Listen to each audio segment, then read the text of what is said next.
0 to 1 అంటే ఎదగడమే మనకి ఎందుకులే. ఇంకేంటండి పరిస్థితి, ఏం జరుగుతున్నాయి? ఏమన్నా బాబు 50 బర్త్డే అతడు అంటున్నారు. నేను నెగిటివ్లో బార్బులు ఏదో బ్లాస్ట్ చేసాడు. ఈ కార్మికులు స్ట్రైక్ చేసి షూటింగ్ లేపారు. ఇవన్నీ మనకి ఎందుకని కొండ బిర్యానీ తినేసి కాము కూర్చోన్నాను. కానీ నేను అడిగింది మార్కెట్లో ఏం జరుగుతుందని కాదు, మన సినిమా కేరాంప్ గురించి ఏం జరుగుతుంది. భరద్వాజ్ గారు అండి, ఏం తీసుకుంటారు? విస్కీ. ఇది స్టూడియో అండి, కాఫీ టీ ఉంటాయి కానీ విస్కీ ఎందుకు ఉంటుంది? దాని బదులు ట్యూన్ బెటర్లేండి, ట్యూన్ ఇచ్చేయండి. ఓకే భరద్వాజ్ గారు, దీంతో హ్యాట్రిక్ కన్ఫర్మ్ అవ్వాలి. ఆ రకంగా పనిచేయండి చెప్తా. ఓ హ్యాట్రిక్. మరి సిచ్యువేషన్ ఏంటి? హీరో హీరోయిన్ లవ్లో ఉంటారు సార్. కాలేజ్లో ఓణం ఫెస్టివల్ వస్తుంది. ఆ సెలబ్రేషన్ నుంచి ఒక సెలబ్రేషన్ సాంగ్ కావాలి సార్. సెలబ్రేషన్లో సెలబ్రేషన్ అంతే, ఆ పరంగా ఇచ్చేయండి. బాగుంది.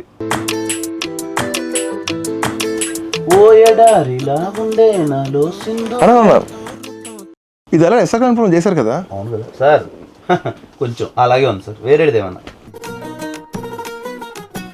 తట్టుకోవడం కాదేనా?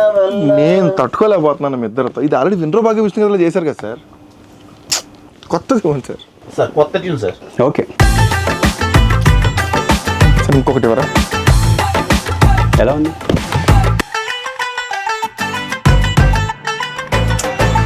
సార్ ఇంకొకటి ఎవరా? హాయ్, నాకు టైం కావాలి. ఓ 10 రోజుల తర్వాత కలుద్దాం. బెస్ట్ చేస్తాం మీకు. అంత టైం లేదు సార్. 9th అనౌన్స్ చేసాం మేము. ఎవరిని రెడీ చేశారు? మాకు తెలియదు సార్, సోషల్ మీడియాలో చూసాం, పరిగెత్తుకుని వచ్చాం. ఏం కిరణ్ గారు, నానిగారు ఇంత పిచ్చి పిచ్చిగా బిహేవ్ చేస్తున్నారు. నాని అంతే సార్, డెబ్యూ కూడా అలాగే బిహేవ్ చేస్తాడు. చూన్ అంటే ఓ ఇలాంటి అదిరిపోయింది అన్నది, అదిరిపోయింది సార్. ఒకసారి ఇలా అనండి. సూపర్. ఈ రెండు కలిపింది సార్. రాగం తాళం ఒకటి ఉంటాయి కదా మ్యూజిక్ లో. రాగాలు తాళాలు దీర్ఘాల గురించి మాకు ఏం తెలుసు సార్. వినడానికి వినసొంపుగా ఉంది. ఆడియన్స్ కూడా ఇదే నచ్చుతుంది. అదే నచ్చుద్ది. నా మాట ఏంటి, ఇది వర్కౌట్ అవుతుంది సార్. డెవలప్ చేసేద్దామా? Confirm sir. ఓకే.